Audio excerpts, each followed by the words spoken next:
Hello दोस्तों, सबसे पहले मैं आपसे रिक्वेस्ट करना चाहती हूँ कि वीडियो देखने के बाद सब्सक्राइब ज़रूर कर लीजिएगा। मैं इन वीडियोस को बनाने में बहुत मेहनत करती हूँ और इसी से मैं अपना खर्चा चलाती हूँ। जो भी सब्सक्राइब करेगा, मैं दुआ करती हूँ कि उसकी ज़िंदगी बहुत अच्छी, अमीर और खुशहाल हो। प्लीज़ प्लीज़ सब्सक्राइब कर लीजिएगा। आज मेरा मन बहुत उदास था तो मैंने रिया को फ़ोन लगा दिया। मैंने पूछा, रिया कब आ रही हो? तुम्हें मुंबई गए तो 6 महीने हो गए। रिया ने हल्की सी सांस भरकर कहा, दीदी, अभी तो प्रोजेक्ट पूरा नहीं हुआ। बॉस ने कहा है कम से कम 3 महीने और लगेंगे। उसकी बात सुनकर मेरा दिल और भारी हो गया। मैंने कहा, बेटी, तुम्हारा भाई तो दिल्ली में ही है। तुम्हें इतनी दूर क्यों भेज दिया? घर की याद नहीं आती क्या? रिया ने धीरे से जवाब दिया, दीदी, समझने की कोशिश करो। यहाँ अच्छी सैलरी है। अगर मैं बीच में छुट्टी लेकर आई तो प्रोजेक्ट हाथ से निकल जाएगा। कंपनी खुद टिकट और छुट्टी का खर्चा देगी। बस थोड़ा सब्र कर लो। रिया की बातें सुनकर मैं चुप हो गई। उसकी शादी को अभी सिर्फ 8 महीने हुए थे। मेरे छोटे भाई विक्रम के साथ उसकी अरेंज्ड मैरिज हुई थी। विक्रम अच्छा लड़का था, सरकारी नौकरी करता था, लेकिन रिया की शादी के सिर्फ 2 महीने बाद ही उसे मुंबई के ऑफिस में ट्रांसफर हो गया था। नई नई बहू घर आई थी और पति इतनी जल्दी चला गया। मैं तो सोचती थी कि अब घर में खुशियां आएंगी, लेकिन सब कुछ उल्टा हो गया। रिया घर आई थी तो बहुत शर्माती हुई, सीधी सादी लड़की थी। विक्रम ने उसे बहुत प्यार से रखा था। सिर्फ 2 महीने में उन्होंने छोटे मोटे सपने सजाए थे। साथ में घूमना, परिवार के साथ टाइम स्पेंड करना, एक दूसरे को समझना। लेकिन ट्रांसफर ने सब कुछ बिखेर दिया। रिया हर रात फोन पर विक्रम से बात करती, लेकिन दिन भर सास ससुर और देवर के बीच अकेली रह जाती। मैं उसकी सास के घर जाकर उसे समझाती, बेटी सब्र करो, पति की मजबूरी है, कमाने के लिए तो जाना पड़ता है। समय बीतता गया, शादी को 1 साल पूरा होने वाला था। रिया अब और ज्यादा परेशान रहने लगी थी। ससुराल में सब लोग अच्छे थे, लेकिन रिया को लगता था कि वह बोझ बन गई है। सास रोज कहती, बहू, घर का काम देख लो, बाहर निकलने की जरूरत नहीं, लड़कियों को घर संभालना चाहिए। देवर अमित, जो कॉलेज जाता था, कभी कभी रिया से हंसकर बात करता, लेकिन सास को यह भी पसंद नहीं आता। बहू, देवर से ज्यादा बात मत करो, घर में रिवाज ऐसे नहीं हैं। सास एक दिन सीधे कह बैठी। रिया रोते रोते मुझे फोन करती, दीदी, मैं क्या करूं? मैं तो बस घर संभाल रही हूं। थोड़ा हंस भी लूं तो सास जी नाराज हो जाती हैं। विक्रम भी कहता है कि मम्मी की बात मान लो। मैं उसे समझाती, बेटी, पति की अनुपस्थिति में थोड़ा सावधानी बरतनी पड़ती है, लेकिन अपने मन को भी मत तोड़ो। कोई शौक रखो, किताबें पढ़ो या घर में ही कुछ क्रिएटिव काम करो। रिया ने मेरी सलाह मानी। वह घर में रहकर छोटे छोटे हैंडीक्राफ्ट बनाने लगी। थैले, दीवार हैंगिंग, किचन ऑर्गेनाइजर। शुरू में तो बस टाइम पास करने के लिए, लेकिन लोग पसंद करने लगे। उसने एक छोटा सा इंस्टाग्राम अकाउंट बनाया और अपनी बनाई चीजों की तस्वीरें डालने लगी। पहले सिर्फ 2-4 ऑर्डर आए, फिर धीरे धीरे बढ़ने लगे। रिया बहुत खुश हुई। दीदी, अब मुझे लगता है दिन कट रहा है, पैसे भी थोड़े बहुत आ रहे हैं। विक्रम को सरप्राइज दूंगी, उसने एक दिन उत्साहित होकर बताया। लेकिन धीरे धीरे यह शौक उसका जुनून बन गया। रिया दिन भर सामान खरीदने में लग जाती। नए कपड़े, colour, fabric, glue, beads. Order बढ़े तो पैकिंग, शिपिंग का खर्चा भी बढ़ गया। घर का बजट बिगड़ने लगा। सास को शक हुआ। बहू, इतना सामान कहाँ से आ रहा है? फोन पर कितना टाइम बिताती हो? रिया ने छुपाया, मम्मी जी, बस थोड़ा क्राफ्टिंग का शौक है। विक्रम जब वीडियो कॉल करता तो रिया मुस्कुराकर कहती, सब ठीक है। लेकिन अंदर से वह परेशान थी। 1 महीने में उसने 20,000 रुपये सामान पर खर्च कर दिए। ऑर्डर तो आ रहे थे, लेकिन प्रॉफिट कम। फिर एक दिन उसे एक मैसेज आया। एक महिला ने लिखा, बहन, आपका काम बहुत सुंदर है। मैं बिजनेस पार्टनरशिप करना चाहती हूँ। आप सामान बनाओ, मैं बेच दूंगी। महीने के 25,000 फिक्स। रिया को लगा यह अच्छा मौका है।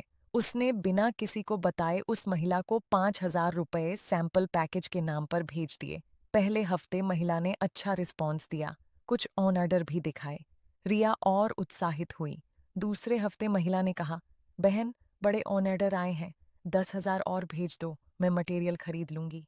रिया ने भेज दिया। तीसरे हफ्ते फिर मांग। अब तक रिया ने अपने सारे पर्सनल पैसे और थोड़े घर के पैसे भी लगा दिए थे। कुल मिलाकर 35,000 रुपए। फिर अचानक महिला का नंबर बंद हो गया, चैट गायब।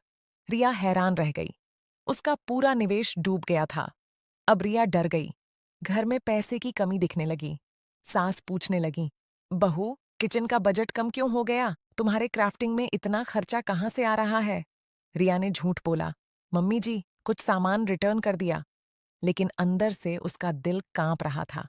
देवर अमित एक दिन उसके कमरे में आया और बोला, भाभी, आपका फोन बार बार वाइब्रेट हो रहा है, कोई नया नंबर? रिया ने जल्दी से फोन छुपाया। रात को विक्रम से बात हुई तो रिया रो पड़ी। मैंने गलती कर दी, एक औरत ने मुझे धोखा दे दिया। विक्रम ने चिंता से पूछा, कितने रुपये? जब रिया ने बताया तो विक्रम चुप हो गया। रिया, तुमने बिना बताए इतना बड़ा कदम क्यों उठाया? अब क्या करोगी? रिया ने कहा, मैं वापस कमाकर भर दूंगी, प्लीज किसी को मत बताना। विक्रम ने वादा किया, लेकिन उसकी आवाज में निराशा थी। 2 हफ्ते बाद सास को शक हो गया। घर का एक पुराना गहना गायब था। रिया ने बेच दिया था पैसे भरने के लिए। सास ने पूरे घर में टहलका मचा दिया। यह घर में चोरी हो रही है। देवर अमित ने रिया को अलग से बुलाया। भाभी, आप पर शक हो रहा है, सच बताओ क्या हुआ? रिया ने रोते हुए सब कुछ बता दिया। अमित सुनकर हैरान, भाभी, आपने अकेले इतना सब किया? विक्रम भैया को बताया? अब घर का माहौल तनावपूर्ण हो गया। सास रोज रिया को ताने मारती, बहू, तुम्हें घर संभालना नहीं आता तो बाहर के चक्कर क्यों? पति प्रदेश में मेहनत कर रहा है, तुम यहाँ पैसा उड़ाती हो। रिया अब दिन भर कमरे में बंद रहती। क्राफ्टिंग भी बंद कर दिया। उसका मन टूट गया था। दीदी, मुझे लगता है मैं इस घर के लायक नहीं। मैं उसे समझाती, बेटी गलती हुई है, लेकिन छुपाना मत, सच बोलो। एक रात अमित ने विक्रम को फोन किया और सारी बात बता दी। विक्रम मुंबई से तुरंत छुट्टी लेकर दिल्ली आ गया। जब वह घर पहुंचा तो रिया उसे देखकर रो पड़ी। मुझे माफ कर दो, मैं अकेलेपन में कुछ समझ नहीं पाई। विक्रम ने उसे गले लगाया, लेकिन सास और ससुर नाराज थे। बेटा, ऐसी बहू रखकर क्या फायदा जो छुप छुप कर फैसले ले? विक्रम ने परिवार को इकट्ठा किया। मम्मी, पापा, अमित, सुनो, रिया ने गलती की है, लेकिन उसने जानबूझकर नहीं किया। अकेलेपन ने उसे मजबूर किया। मैं भी उसका साथ नहीं दे पाया।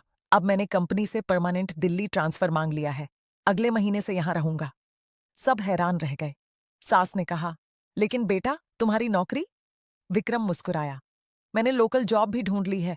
सैलरी थोड़ी कम होगी, लेकिन परिवार साथ रहेगा तो सब ठीक हो जाएगा। रिया को अब अकेला नहीं छोड़ूंगा। रिया रोते हुए विक्रम के पैर छूने लगी। तुम इतना बड़ा दिल रखते हो? विक्रम ने उसे उठाया। हम साथ हैं तो कोई समस्या नहीं हल नहीं होती, लेकिन याद रखो, किसी भी समस्या को छुपाना मत, परिवार से साझा करो। अकेलेपन में गलत फैसले लेने से पहले बात करो। धीरे धीरे घर का माहौल फिर से अच्छा होने लगा। रिया ने अपना क्राफ्टिंग शौक जारी रखा, लेकिन अब छोटे स्तर पर और परिवार की सलाह से। अमित भी उसे सपोर्ट करने लगा। सास ने भी स्वीकार कर लिया, बहू, गलती सबकी होती है, लेकिन सीख लेनी चाहिए। कुछ महीनों बाद विक्रम दिल्ली आ गया। अब रिया और विक्रम साथ रहकर छोटी छोटी खुशियां मनाते। रिया ने मुझे बताया, दीदी, अब मुझे समझ आया कि पैसे से ज्यादा परिवार की समझ जरूरी है।